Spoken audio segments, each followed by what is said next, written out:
ನಮಸ್ಕಾರ ಸ್ನೇಹಿತರೆ. ನೀವು ಬಾಯಿ ರುಚಿ ಕೆಟ್ಟಾಗ ಅಥವಾ ಮನೆಗೆ ಯಾರಾದರೂ ಗೆಸ್ಟ್ ಅರ್ಜೆಂಟಾಗಿ ಬಂದಾಗ ಈ ರೈಸನ್ನು ಮಾಡಿಕೊಂಡು ಸವಿಬಹುದು. ತುಂಬ ಅದ್ಭುತವಾದ ರುಚಿಯನ್ನು ಕೊಡುತ್ತೆ ಈ ರೈಸ್. ಇದಕ್ಕೆ ಕಡಿಮೆ ಇಂಗ್ರೀಡಿಯೆಂಟ್ಸನ್ನು ಬಳಸಿ ನಾವು ಮಾಡ್ಬೋದು.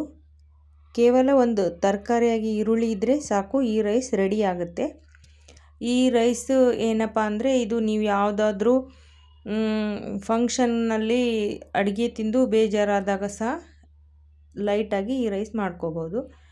ಈ ರೈಸ್ ಮಾಡಬೇಕಂದ್ರೆ ಮೊದಲು ಸ್ಟವನ್ನು ಹಚ್ಚಿ ನಂತರ ಫ್ರೈಯಿಂಗ್ ಪ್ಯಾನನ್ನು ಇಟ್ಟು ಎಣ್ಣೆ ಹಾಕಾದ ನಂತರ ನೀವು ಜೀರಿಗೆ ಮತ್ತು ಸಾಸಿವೆ, ಕಡಲೆಬೇಳೆ ಮತ್ತು ಉದ್ದಿನಬೇಳೆ, ಒಂದೆರಡು ಒಣ ಮೆಣಸಿನ್ಕಾಯಿ ಮತ್ತು ಶೇಂಗಾವನ್ನು ಹಾಕ್ಬೋದು. ನಂತರ ಈ ಕರಿಬೇವಿನ ಎಲೆ ಹಾಕಿ ಈರುಳ್ಳಿಯನ್ನು ಬಾಡಿಸ್ಕೋಬೇಕಾಗತ್ತೆ.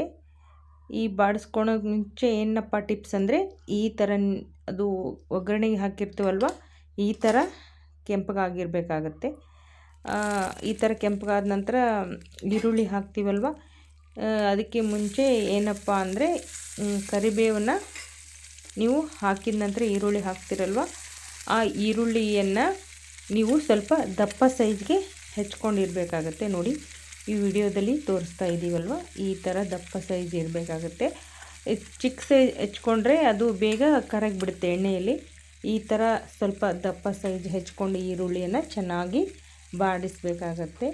ಉಪ್ಪು ಹಾಕಿ ನಂತರ ನೀವು ಬಾಡಿಸಿ ಒಂದೆರಡು ನಿಮಿಷ ಬಿಡಬೇಕಾಗತ್ತೆ. ಈ ರೈಸ್ನ ಒಂದು ಟಿಪ್ಸ್ ಏನಂದರೆ, ಈರುಳ್ಳಿ ಕೆಂಪಗಾಗುವ ತನಕ ನಾವು ಬಾಡಿಸಬೇಕಾಗತ್ತೆ. ಆಗ ನೀವು ಸ್ವಲ್ಪ ಅರ್ಧ ಬೆಂದ ನಂತರ ನೀವು ಉಪ್ಪನ್ನು ಸೇರಿಸ್ಬೋದು. ಉಪ್ಪು ಸೇರಿಸಿ ಬಾಡಿಸಿದಾಗ ಈರುಳ್ಳಿ ತುಂಬಾ ರುಚಿಯಾಗಿ ಇರುತ್ತೆ. ಅದಕ್ಕೆ ನೀವು ಈರುಳ್ಳಿ ಬೆಂದ ನಂತರ ಅದಕ್ಕೆ ರುಚಿಗೆ ತಕ್ಕಷ್ಟು ಉಪ್ಪು ಮೊದಲೇ ಹಾಕ್ಬೋದು, ನಂತರ ಸ್ವಲ್ಪ ಕಡಿಮೆ ಬಿದ್ದರೆ ಹಾಕ್ಕೋಬೋದು. ಅದಕ್ಕೆ ಸ್ವಲ್ಪ ಅರಿಶಿಣವನ್ನು ಹಾಕಿ ಬೇಯಿಸಿ ನಂತರ ಅದಕ್ಕೆ ಮಸಾಲೆಗೆ ನೀವು MTR ಪುಡಿಯನ್ನು ಸಹ ಬಳಸ್ಬೋದು. ನಿಮಗೆ ರುಚಿಗೆ ತಕ್ಕಷ್ಟು ನೀವು ಖಾರವನ್ನು ಹಾಕ್ಬೋದು. ಮತ್ತು ನಾನು ಇದಕ್ಕೆ ಖಾರವನ್ನು ಸೇರಿಸ್ತಾ ಇದ್ದೇನೆ. ನಂತರ MTR ಮಸಾಲ ಪುಡಿ ಇದ್ದರೆ ನೀವು ಹಾಕ್ಬೋದು, ಇಲ್ಲಾಂದರೂ ನಡೆಯುತ್ತೆ. MTR ಮಸಾಲ ಪುಡಿ ಹಾಕಿ ನಂತರ ಚೆನ್ನಾಗಿ ಅದನ್ನು ಮಿಕ್ಸ್ ಕೊಡಬೇಕಾಗತ್ತೆ. ಈ ಥರ ಮಿಕ್ಸ್ ಕೊಟ್ಟ ನಂತರ ನೀವು ಈ ರೈಸನ್ನು ಈ ಹುಳಿ ಆರಿದ ನಂತರನೇ ಕಲಿಸ್ಬೇಕು, ಇಲ್ಲಾಂದರೆ ಅಷ್ಟು ಚೆನ್ನಾಗಿ ಬರಲ್ಲ, ಸ್ವಲ್ಪ ಮೆತ್ತಗೆ ಅನಿಸ್ಬಿಡುತ್ತೆ. ಈ ಹುಳಿನ ನೀವು ಸ್ವಲ್ಪ ತಣ್ಣಗಾಗೋಕ್ಕೆ ಬಿಡಬೇಕಾಗತ್ತೆ. ಈಗ ನೋಡ್ತಾ ಇದ್ದೀರಲ್ವ, ಎಲ್ಲ ಹೊಂದಿಕೆಯಾಗಿ ತುಂಬಾ ಚೆನ್ನಾಗಿ ಕಾಣ್ತಾ ಇದೆ. ಮತ್ತು ಇದು ಚೆನ್ನಾಗಿ ಒಂದು ಮಸಾಲೆ, ಖಾರ, ಉಪ್ಪು, ಅರಿಶಿಣ ಎಲ್ಲವನ್ನು ಹೊಂದಿಕೊಂಡ ನಂತರ ನೀವು ಈ ರೈಸನ್ನು ನೀವು ಕಲಿಸ್ಬೇಕಾಗತ್ತೆ. ರೈಸ್ ಸ್ವಲ್ಪ ತಣ್ಣಗಿರಬೇಕು, ಸ್ವಲ್ಪ ಉದುರಾಗಿದ್ದರೆ ಇನ್ನೂ ಚೆನ್ನಾಗಿಯೇ ಬರುತ್ತೆ. ನೋಡಿ, ನಾನು ಈ ರೈಸನ್ನು ಹಾಕಿದ್ದೇನಲ್ವ, ಇದನ್ನು ನೀವು ನಿಧಾನವಾಗಿ ಕಲಿಸ್ಬೇಕಾಗತ್ತೆ.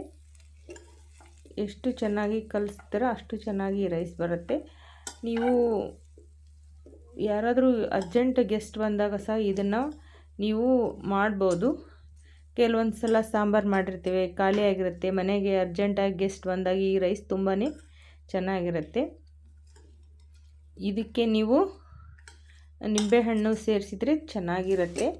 ಇದು ಎಲ್ಲ ಕಲಿಸಿದ ನಂತರ ನೀವು ನಿಂಬೆಹಣ್ಣನ್ನು ಸೇರಿಸ್ಕೋಬೇಕಾಗತ್ತೆ. ಬಟ್ ಬಿಸಿ ಅನ್ನಕ್ಕೆ ಹಾಕಿದ ನಿಂಬೆಹಣ್ಣು ಹಾಕೋದು ಅಷ್ಟು ಒಳ್ಳೆಯದಲ್ಲ.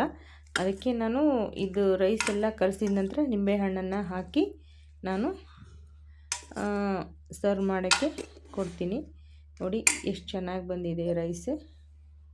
ಬಾಯಿ ರುಚಿ ಕೆಟ್ಟಾಗ, ಒಂದು ವೇಳೆ ಮನೆಯಲ್ಲಿ ತರಕಾರಿ ಖಾಲಿಯಾಗಿರುತ್ತಲ್ವ, ಆ ಸಮಯದಲ್ಲೂ ಸಹ ನಾವು ಇದನ್ನು ಬೇಗನೆ ಮಾಡಿಕೊಂಡು ಸವಿಬೋದು. ಇದಕ್ಕೆ ನೀವು ಮೊಸರಿನ ರಾಯ್ತ ಸಹ ಮಾಡಿಕೊಂಡು ಸವಿಬೋದು, ಅದು ಸಹ ಚೆನ್ನಾಗಿರುತ್ತೆ. ನಾನು ಇವತ್ತು ಮೊಸರು ರಾಯ್ತ ಮಾಡಿಲ್ಲ, ಈ ಒಂದು ರೈಸ್ ಅಷ್ಟೇ ನಿಮಗೆ ತೋರಿಸ್ತಾ ಇದ್ದೇನೆ. ನೋಡಿ ಎಷ್ಟು ಚೆನ್ನಾಗಿ ಹೊಂದಾಣಿಕೆಯಿಂದ ತುಂಬ ಚೆನ್ನಾಗಿ ಕಾಣ್ತಾ ಇದೆ ಅಲ್ವಾ ಈ ರೈಸ್. ಇದು ನೆಗಡಿ ಆದಾಗ ಈ ರೈಸ್ ತಿಂದರೆ ತುಂಬಾ ಬಿಸಿ ಬಿಸಿಯಾಗಿ ರೈಸ್ ತಿಂದರೆ ತುಂಬಾ ಚೆನ್ನಾಗಿರುತ್ತೆ. ನೀವು ಇದರಲ್ಲಿ ನಿಂಬೆಹಣ್ಣನ್ನು ಬಳಸಿದರೆ ನೀವು ಇಮ್ಯುನಿಟಿಯನ್ನು ಸಹ ಹೆಚ್ಚಿಸ್ಬೋದು. ನಿಂಬೆಹಣ್ಣು ಆರೋಗ್ಯಕ್ಕೆ ತುಂಬ ಒಳ್ಳೆಯದು, ವಿಟಮಿನ್ ಸಿ ಇರುತ್ತಲ್ವ, ಅದಕ್ಕೆ ನಾನು ಒಂದೆರಡು ಹನಿ ನಿಂಬೆಹಣ್ಣನ್ನು ಹಿಂಡ್ಕೊತಾ ಇದ್ದೇನೆ. ಆದರೆ ಇದು ಗ್ಯಾಸ್ ಫ್ಲೇಮನ್ನು ಆಫ್ ಮಾಡಿ ನಂತರ ಹಿಂಡ್ಕೊಂಡು ನೀವು ಇದನ್ನು ಊಟಕ್ಕೆ ಬಡಿಸ್ಕೊಂಡು ಸವಿಬೋದು. ಅನ್ನದಾತೋ ಸುಖೀ ಭವ ಅಂತ ಹೇಳಿ ಈ ಅನ್ನದಾನವನ್ನು ಮಾಡೋದ್ರಿಂದ ನಮಗೆ ಸಕಲ ಸಂಪತ್ತುಗಳು ದೊರಕುತ್ತವೆ ಅಲ್ವಾ. ಅನ್ನದಾನ ಜೊತೆಗೆ ಈ ಥರ ರೈಸನ್ನು ನಾವು ಮಾಡಿ ಸವಿಬೋದು, ಗೆಸ್ಟ್ಗಳಿಗೂ ಸಹ ಬಡಿಸ್ಬೋದು. ಧನ್ಯವಾದಗಳು.